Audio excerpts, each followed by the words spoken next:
Hello Defense Aspirants and welcome to Centurion Defense Academy's YouTube channel. आज के इस video में हम आपको दिखाएंगे सेंचुरियन डिफेंस एकेडमी में कंडक्ट कराए जाने वाले DCS यानी कि डाउट क्लियरेंस सेशंस। अब क्लासेस तो सभी स्टूडेंट्स अटेंड करते हैं एंड टीचर्स सबको एक जैसा ही पढ़ाते हैं, बट हर स्टूडेंट की अंडरस्टैंडिंग डिफरेंट होती है। किसी की कॉन्सेप्ट को ग्रास्प करने का पेस डिफरेंट होता है। इस natural difference in individual aptitude की वजह से अलग अलग स्टूडेंट्स को अलग अलग क्वेरीज या डाउट्स हो सकते हैं, और अगर इन डाउट्स को फिक्स ना किया जाए तो एक छोटी सी प्रॉब्लम से बड़ी गलतियां होने के आसार बढ़ जाते हैं। Since individual guidance is one of the most important speciality of Centurion Defense Academy, we provide our students with doubt clearance sessions. In sessions में स्टूडेंट्स इंडिविजुअली 1-to-1 टीचर से अपने क्वेरीज डिस्कस कर सकते हैं। डेली बेसिस पर different subjects के doubt clearance sessions conduct करवाए जाते हैं। स्टूडेंट्स अपनी रेगुलर क्लासेस अटेंड करने के बाद in accordance with their time table available DCS attend करते हैं और अपनी क्वेरीज को क्लैरिफाई करते हैं। डाउट क्लियरेंस सेशंस की ये फैसिलिटी सभी बैचेस के स्टूडेंट्स को प्रोवाइड कराई गई है। स्केड्यूल DCS की डिटेल्स नोटिफिकेशंस के थ्रू ऐप पर सभी बैचेस में 1 डे प्रायर ही सेंड कर दी जाती है एंड अकॉर्डिंगली स्टूडेंट्स अपने डाउटफुल कॉन्सेप्ट्स को प्रिपेयर करके नेक्स्ट डे सेशंस के वक्त अपनी क्वेरीज रिजॉल्व करवा सकते हैं। In this way we ensure कि हमारे सभी स्टूडेंट्स को प्रॉपर गाइडेंस मिले और उनकी तैयारी में कोई भी कमी ना रह जाए। और अगर आप भी अपने डिफेंस एग्जाम्स के प्रिपरेशन को लेकर सीरियस हैं तो अपनी कंप्लीट प्रिपरेशन के लिए आप ज्वाइन कर सकते हैं Centurion Defence Academy. We have courses available for NDA, CDS, MNS, Navy, IAF and FCAT. We also have NDA foundation courses for 11th and 12th grade students. For admission details, you can call or WhatsApp us at 97959777776. Also, you can visit our official website www.centuriondefenseacademy.com. Welcome you all in Centurion Defense Academy. I am Prashant. I am mathematics faculty here, and this is our DCS session. In this session, we are clearing the doubts, right? जो concept हम पढ़ाते हैं, अगर बच्चा कोई question लगाता है तो उसमें जो भी उसके क्वेश्चन डाउट में जाते हैं तो उनके लिए हमारे पास अलग से डाउट सेशन चलता है, जैसे हम DCS डाउट क्लियरिंग सेशन बोलते हैं। इस सेशन में हम सारे बच्चों के डाउट्स ला करके सॉल्व कर देते हैं, और जो भी बच्चा आ जाता है तो अलग से जो सेशन में आता है वो हम डाउट्स यहाँ पे क्लियर करते हैं। So this is the question. ये क्वेश्चन किसका? Maximum value of sin x plus pi by 5 plus cos x plus pi by 5 है ना, का ये पूछा है कि x belong to 0 to pi by 2 है ना, और ये कहाँ पर इसकी मैक्सिमम वैल्यू आएगी ये बताना है। तो तुम्हें याद होगा कि हमने करवाया था ऐसा कि कुछ करके अगर sin x लिखो तो 1 से लेकर के -1 होता है कि नहीं होता है, और मैक्सिमम वैल्यू कहाँ पे मिलती है? x इक्वल टू क्या होना चाहिए? पाई बाई 2। मतलब ये जो x है ना, इसकी जगह पे क्या रखना पड़ेगा? पाई बाई 2। मैक्सिमम वैल्यू यही मिलेगी। अब लेकिन यहाँ पे थोड़ा सा चेंज है कहानी में कि x प्लस क्या दे रखा है? पाई by 5 plus cos x plus pi by 5 ये दे रखा है। अब तुम्हें अगर इसकी मैक्सिमम वैल्यू देखनी है, ठीक, तो तुम्हें याद होगा इसकी मैक्सिमम वैल्यू क्या आती है? अरे ऐसा कुछ याद है तुम्हें? a sin x plus b cos x क्या मैक्सिमम वैल्यू आती है ना? तो माइनस अंडर रूट, ये मिनिमम होती है, minus under root a square plus b square, याद है? और मैक्सिमम क्या होती है? Under root a square plus b square.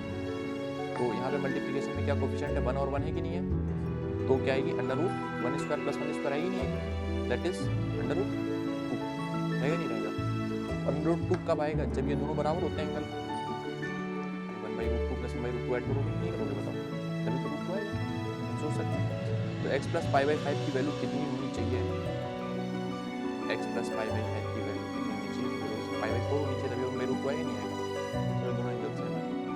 तो बस हम यहाँ से निकाल लो x की क्या जाएगी? Pi by 4 minus pi by 5, क्योंकि यहाँ पे देखो दे रखा है कि 0 से पाई बाई 2 के बीच में निकालनी है, अदरवाइज पाई बाई 4 के अलावा भी हो सकती है वैल्यू।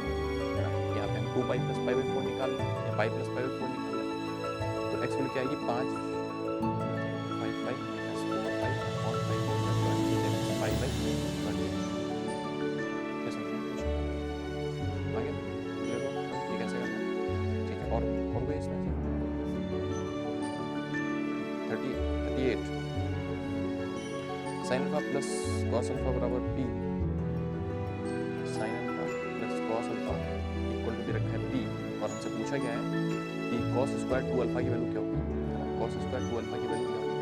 तो cos स्क्वायर 2 अल्फा को हम चाहे तो 1 माइनस sin स्क्वायर 2 अल्फा लिख सकते हैं, और इसको हम चाहे तो ऐसे लिख सकते हैं कि ये sin 2 अल्फा जो है ये कुछ और नहीं बल्कि 2 sin cos of phi क्या वैसे इसका पूरे का स्क्वायर यानी कि 2 sin alpha cos alpha अगर हमें पता हो हमारा काम बन जाएगा ना।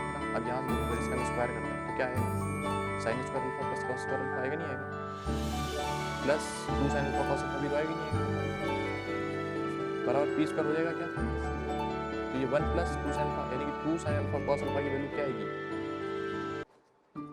p स्क्वायर माइनस 1 आएगी उठा के यहाँ पे रख दोगे आंसर नहीं आ जाएगा और बस ये था ठीक है। Welcome to Centurion Defence Academy. ये जो हमारा सेशन है जिसको हम लोग डाउट क्लियरेंस सेशन कहते हैं, ये बेसिकली उन स्टूडेंट्स के लिए डेडिकेटेड होता है जहाँ पर हम लोग स्टूडेंट्स के डिफरेंट सब्जेक्ट्स में डाउट्स क्लियर करते हैं। स्टूडेंट्स जो हमारे थ्योरेटिकल या प्रैक्टिकल जो भी कॉन्सेप्ट पढ़ रहे हैं उनको हम लोग इन डाउट क्लियरिंग सेशन, जिनको हम लोग शॉर्ट में DCS कहते हैं, इनमें स्टूडेंट्स के डाउट्स जो हैं वो रेगुलर बेसिस पे क्लियर करके जो है स्टूडेंट्स को चैप्टर में आगे किस तरीके से पढ़ना है उसके लिए हम लोग गाइड करते हैं। Thank you very much.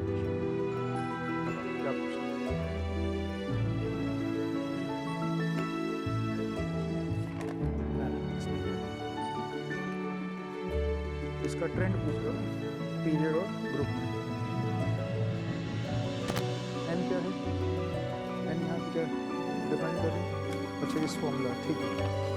हाँ एन हमेशा कांस्टेंट, एन क्योंकि रिप्रेजेंट कर रहा है एलिमेंट के एटॉमिक नंबर या न्यूक्लियर चार्ज, ठीक है, तो ये तो कांस्टेंट वैल्यू हो जाएगी। यहाँ पर वैल्यू जो चेंज होगी 13z square upon n square, ये फॉर्म तो ये वैल्यू होनी चाहिए, ठीक है, उसके अकॉर्डिंग। तो यहाँ ये हाइड्रोजन एटम के लिए 13.6 इलेक्ट्रॉन वोल्ट जो है ये हाइड्रोजन एटम के लिए डिफाइन होगी। आप अलग अलग एटम के लिए डिफाइन कर रहे हो जो अलग अलग ऑर्बिटल में उसके इलेक्ट्रॉन को आप रिमूव करना चाहते हैं, ठीक है ना। तो जितना इलेक्ट्रॉन जो है न्यूक्लियस के पास में होगा उसको रिमूव करने के लिए उतनी ज़्यादा एनर्जी चाहिए। जितना वो इलेक्ट्रॉन जो है न्यूक्लियस से दूर होगा उसके लिए आयोनाइजेशन एनर्जी की वैल्यू उतनी ही कम होगी। जय हिंद defence aspirants. So those who are preparing for MNS and NEET, और मैं आपको बता दूं कि हमारे यहाँ डेली सेशन चलते हैं डाउट क्लियरिंग के, और रेगुलर हम लोग बच्चों के डाउट सॉल्व करते हैं। जो भी बच्चे डाउट्स लेके आते हैं यही DCS हॉल में सॉल्व किए जाते हैं। ऑलराइट, अभी मैं आप लोगों को बता दे रहा हूँ हमारा जो नया सेशन की तैयारी है बहुत ज़ोर शोर से चल रही है। काफ़ी सिलेबस हमारा अप टू 60% के आसपास कंप्लीट हो गया है। बच्चों को भी डाउट्स होते हैं हम सॉल्व कर रहे हैं, और यहाँ पर जितना भी नीट से रिलेटेड है उसी का फैकल्टी आपको थ्योरी पोर्शन के लिए मिली हुई है। तो हम लोग यहाँ पर सारी faculties physics chemistry and bio solve करते हैं डाउट्स, राइट। और अभी यहाँ पर बच्चे आए हैं कुछ डाउट, अभी हम डाउट्स इन बच्चों के क्लियर करेंगे तो आप लोग देखेंगे, ठीक है। That's it. ये इसमें मैं बता देता हूँ एस्केप वेलोसिटी देखो। अच्छा यहाँ पर देखो, सबसे पहले जो क्वेश्चंस हैं, ये क्वेश्चन दिया है कि दो स्फीयर्स हैं, उनका मास दिया है m and m are situated in air and the gravitational force between them is capital F। तो वो एयर में रखे गए हैं, उनके बीच में फोर्स F है। फिर कह रहा है space around them is now filled with the liquid of this gravity. कुछ भी हो, क्या फ़र्क पड़ता है। हमने ये ग्रेविटेशनल फोर्स की प्रॉपर्टी में पढ़ा है कि it does not depend upon the medium between the masses. Masses के बीच में जो भी मीडियम होता है उस पर डिपेंड नहीं करता। फोर्स इज इंडिपेंडेंट, तो फोर्स अभी भी F ही रहेगा, क्योंकि पहले भी F था अभी, ठीक है। फिर where will it be profitable to purchase 1 kg sugar. 1 kg sugar अगर आपको पोल्स पे मिल रहा है और इक्वेटर्स पे मिल रहा है तो कहाँ आपको बेनिफिट है। हाँ, जहाँ ग्रेविटी कम है, जहाँ ग्रेविटी कम है वहाँ कांटा जल्दी नीचे नहीं जाएगा, तो चीनी ज़्यादा आती रहेगी। बात समझ रहे हो। तो इक्वेटर पे ग्रेविटी कम होती है, आपको फायदा वहीं पर होगा, ठीक है। अच्छा, इन दोनों में कंपेयर करो तो जो पास पड़ेगा लैटिट्यूड 45 डिग्री ऊपर होगा। लैटिट्यूड 0 होता है ना इक्वेटर पे, लैटिट्यूड 45 ऊपर होगा। जितना ऊपर जाओगे उतना नुकसान हो रहा है, 40 पे फायदा होगा। 45 के कंपैरिजन में 40 अच्छा है, ठीक है। In the gravitational field at a point where the gravitational potential is 0, जहाँ पर पोटेंशियल 0 होता है वहाँ पर कौन सी चीज़, फील्ड की बात कर रहा है। फील्ड का मतलब क्या होता है बेटा, ग्रेविटेशनल फील्ड इंटेंसिटी होती है फोर्स डिवाइडेड बाय मास। अब फोर्स ग्रेविटेशनल का जो होता है उसे हम बोलते हैं mg, है ना, बात समझ रहे हो। तो यहाँ पर हम मास से डिवाइड कर देंगे तो gravitational intensity is just like gravity, exactly it is gravity. जो ग्रेविटी है उसी को फील्ड इंटेंसिटी बोलते हैं, ठीक है ना। तो ये भी वेक्टर होता है एक्सेलरेशन, और इंटेंसिटी भी वेक्टर। वो ये कह रहा है कि ग्रेविटेशनल फील्ड जो है आपको बतानी है जहाँ पर पोटेंशियल जीरो है। अब पोटेंशियल जहाँ पर है वो बोल रहा है पोटेंशियल एनर्जी हम लिखते हैं तो माइनस Gmm/r लिखते हैं, ठीक है। और जब पोटेंशियल की बात करते हैं तो पोटेंशियल हो जाता है Gmm/r, Gm/r, तो ये हो जाए U/m। मतलब पोटेंशियल होता है potential energy of unit mass, potential energy of unit mass. तो जैसे कि ग्रेविटी क्या होता है, फोर्स फॉर यूनिट मास, समझ रहे हो ना। तो वैसे ही पोटेंशियल होता है potential energy for unit mass. तो ये हो जाएगा -Gm/r। तो यहाँ पर अगर एक रिलेशन होता है -du/dr is equals to f, ये याद है, बताया था मैंने। पोटेंशियल एनर्जी और फोर्स के बीच में रिलेशन होता है ये। और अगर आपको पोटेंशियल कहीं पर जीरो दिया हुआ है, ठीक है ना, वो कह रहा है पोटेंशियल अगर जीरो है तो आप यहाँ जीरो पुट कर दो, d/dr ऑफ जीरो कितना हो जाएगा, जीरो, तो फोर्स जीरो, ठीक है ना। तो gravitational force is necessarily zero. वो वाइस वर्सा ट्रू नहीं है, अगर फोर्स जीरो है तो पोटेंशियल कांस्टेंट आता है। देखो अगर मैंने बोला force zero, if force is zero, तो अगर फोर्स जीरो करोगे तो आप बोलोगे -du/dr करके देखते हैं, ठीक है, ये फोर्स है और ये जीरो हो गया। तो जब फोर्स जीरो है तो पोटेंशियल की बात करते हैं क्या होगा, तो हाँ कांस्टेंट आएगा, क्योंकि ये जीरो है। किसी भी चीज़ का डेरिवेटिव तब जीरो होता है जब वो चीज़ क्या हो, कांस्टेंट। जब वो चीज़ कांस्टेंट होगा उसका डेरिवेटिव क्या होगा, तो u आपका आ जाएगा कांस्टेंट व्हेन फोर्स इज, ठीक है। अब ये नेक्स्ट प्लॉट में मैं आपको ग्राफ्स बताऊंगा जो ग्रेविटेशन से रिलेटेड होंगे। कुछ ग्राफ्स आते हैं बड़े अच्छे, ठीक है। Alright, that was the DCS for today. And बच्चों को भी अच्छा लगता है, हमें भी मज़ा आता है उनके डाउट सॉल्व करने में, और बच्चे हमारे बहुत मेहनती हैं, बहुत क्वेश्चंस पूछते हैं बड़े अच्छे अच्छे। Alright, that's it for today, मिलते हैं नेक्स्ट सेशन में। जय हिंद। आरंभ है प्रचंड, बोले मस्तकों के झुंड, आज जंग की घड़ी की तुम गुहार दो। डिफेंस फोर्सेस में हाईएस्ट सिलेक्शंस देने वाला leading institute Centurion Defence Academy अब आ चुका है देवभूमि उत्तराखंड देहरादून में।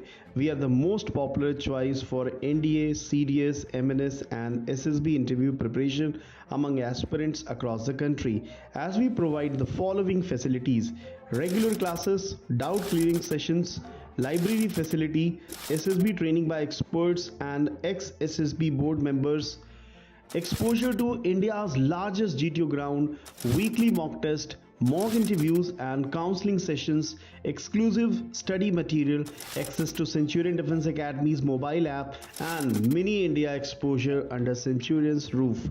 Phase 1 के admissions open हैं, so call us at 97959 77776 and enroll in Centurion Defense Academy Dehradun right now.